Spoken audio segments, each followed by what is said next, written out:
Welcome back, everyone.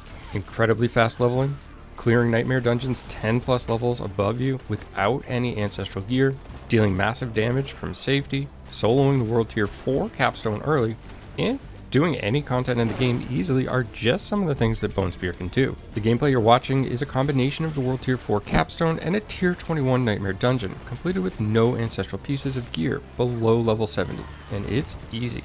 Let's jump immediately into the aspects we're using and how they benefit the build. This leveling version uses one unique Deathless Visage, and if you don't have that, you can easily replace it with an aspect of Disobedience or aspect of Might. Deathless Visage will leave echoes behind when you cast Bone Spear, dealing additional damage. This damage is of course nice, but not required for leveling, as the difficulty of content you can clear will vary as you find powerful items like strong weapon upgrades and so forth. And with seasonal bosses, you'll more than likely find one before the extra damage feels required. Bone Spear is our main source of damage, and the entire build is shaped around dealing as much damage as possible with this skill to quickly kill enemies and bosses alike, but splintering aspect on your weapon will carry you until you find a Deathless Visage, especially when combined with the Vampiric power, Prey on the Weak, which has a multiplicative damage increase to vulnerable enemies. Splintering aspect cannot be unlocked through a dungeon, so you'll need to find it on a piece of gear, and although this build is fully capable of being used from level 1, it really starts to take off at level 50 once you have Paragon points, full skill tree synergy, and the various required aspects. Below level 50, Blood Surge is likely quicker due to these requirements, and I'll leave a link to my version in the description below for anyone that's interested. Aspect of Grasping Veins will greatly boost our critical hit chance after using the skill Corpse Tendrils, and be aware that this buff is applied immediately and not when the enemies all get pulled in, so you can start nuking ahead of time if the conditions are favorable. Shielding Storm will provide a barrier when we use our ultimate Bone Storm, and this is great for both protecting us and providing additional damage. Thanks to rapid ossification from the skill tree and anticipation for Vampiric powers, we can use our ultimate often to boost survivability and increase our clear speed. For further survivability, we can run Sanguine Brace as a Vampiric power as well, adding considerable fortify and critical hit chance at times. Aspect of Serration will improve our key passive by increasing critical strike damage. This build will look to apply vulnerable, crit often, and crit hard through Paragon points, skills, and even the Deathless Visage aspect is amplified by additional crit damage. The premise is basically to boost our maximum essence to as high as possible, and then stack crit chance followed by crit damage wherever we can. Aspect of Might or Disobedience can fill the leg slot as you level, and use your preference or whichever you don't have in the helm slot if you lack the unique still. There are various uniques that can be worked into the build, especially for the leg slot.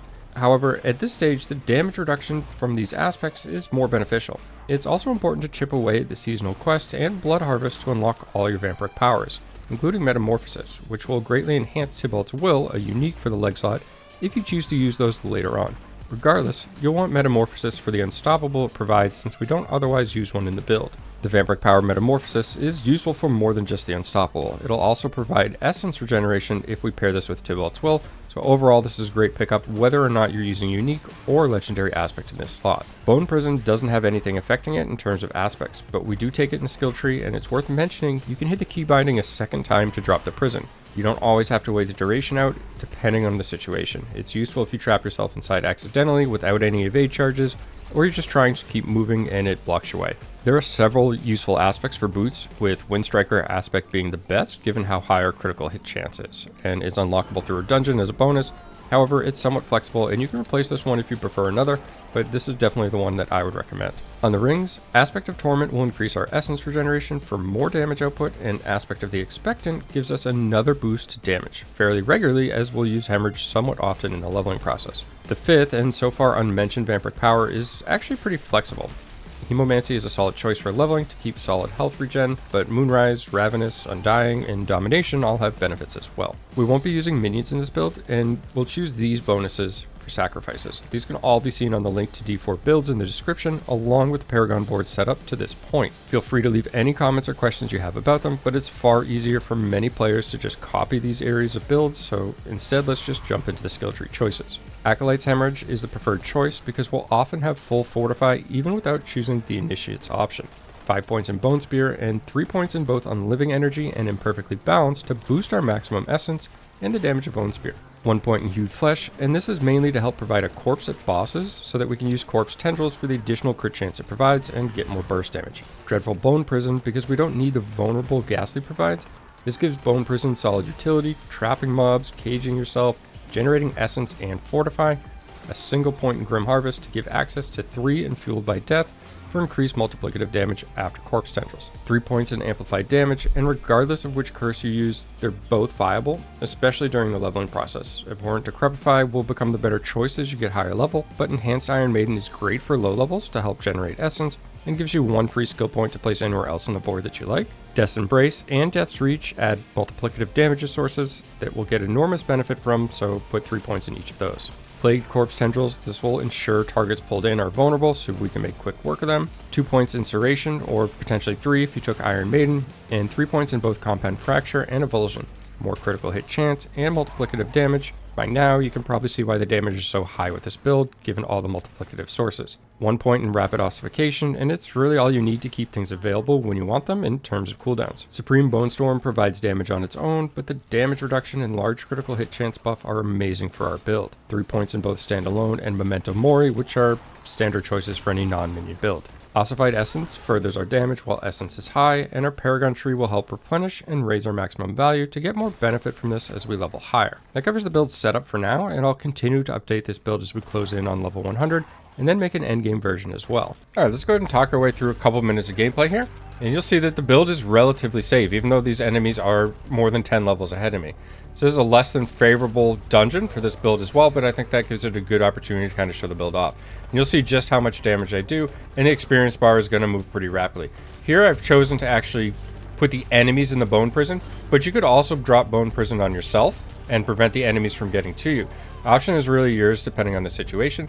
And if you keep an eye on the Bone Storm, which I'll pop now, even though I don't necessarily need it, you'll see how quickly this is going to come up, just from the skill tree, Paragon, and everything that we're using in this build.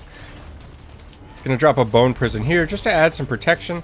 Corpse Tendrils is going to provide some burst, and that buff again is active the second you hit Corpse Tendrils. You don't need to wait for it to actually pull or suck the enemies in, so you can feel free to nuke, but you may want to wait depending on the situation if you want everything in a line. You want to conserve some essence, but if essence isn't an issue, you can just start nuking for the additional damage buff.